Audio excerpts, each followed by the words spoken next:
Assalamualaikum warahmatullahi wabarakatuh. Wilujeng enjing kasadayana urang pajatkeun puji sareng syukur ka Allah Subhanahu wa taala anu parantos maparin rahmat sareng kasehatan ka urang sadayana. Ku ayana nikmat kasehatan ieu urang tiasa patepang rarai sareng ngariung dina acara anu mulia ieu. Bapak kali ibu guru anu dipika hormat kusim kuring sareng rencangan anu dipika cinta sareng wargi sadayana anu dipika hormat kusim kuring. Dina waktos ieu abdi bade ngadugikeun pentingna ngajaga kasehatan dina kahirupan urang sapopoe. Kasehatan teh modal utama supaya urang tiasa diajar kalayan lancar ngalaksanakeun kagiatan sapopoe kalayan sumanget sarta tiasa ngahontal cita-cita urang dina mangsa anu bakal datang. Tanpa kasehatan sagala hal anu ku urang diimpikeun bakal karasa hese pisan pikeun dicapaina.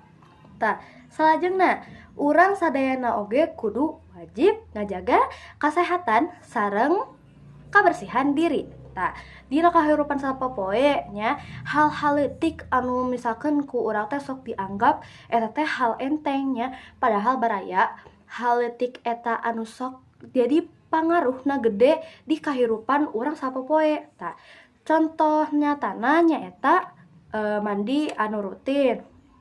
Teu hilap mersihan kukunya baraya, nyikat waos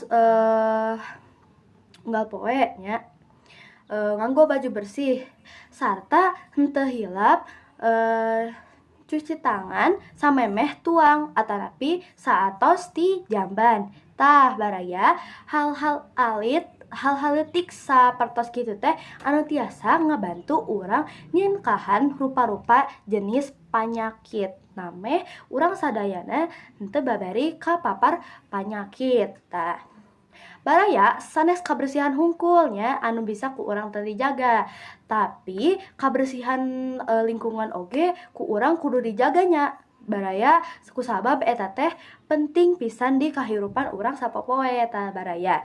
Jadi urang teh kedah micen rutah dina tempatna tah henteu nyiduhan di mana wae nya baraya. Tah, sareng nutupan irung sareng sungut nya nalika batuk atanapi bersin nya baraya. Tah, hal-hal ieu teh penting pikeun nyegah panyebaran virus sareng ngajaga kasehatan balarea boh di sakola, di bumi, atanapi di lingkungan masyarakatnya baraya. Ingat eta di kahirupan sapopoe urang.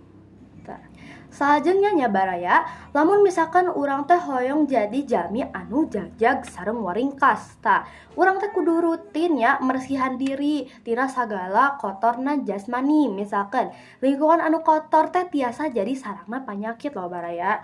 Tah, kusabab kitu urang teh kedah ngabiasakeun diri pikeun ngabersihan kamar, halaman, sareng tempat-tempat anu sering dipake ku urang baraya. Tah, sakola anu bersih oge tah kelasnya terutamina kelas anu bakal nyiptakeun suasana diajar anu leuwih nyaman upami lingkunganna bersih, upamina teh kanggo pelajar kos arurang baraya. Tah, hadirin sadayana ku kituna teh urang kedah sadarnya yen kasehatan teh karunia anu paling kudu urang jaganya, ngajaga kabersihan, ngalaksanakeun pola hirup sehat kanggo diri urang sorangan, sareng rutin olahraganya mangrupikeun bagian tina tanggung jawab urang sorangan kanggo ngajaga kasehatan kabersihan diri urang sorangan nya baraya.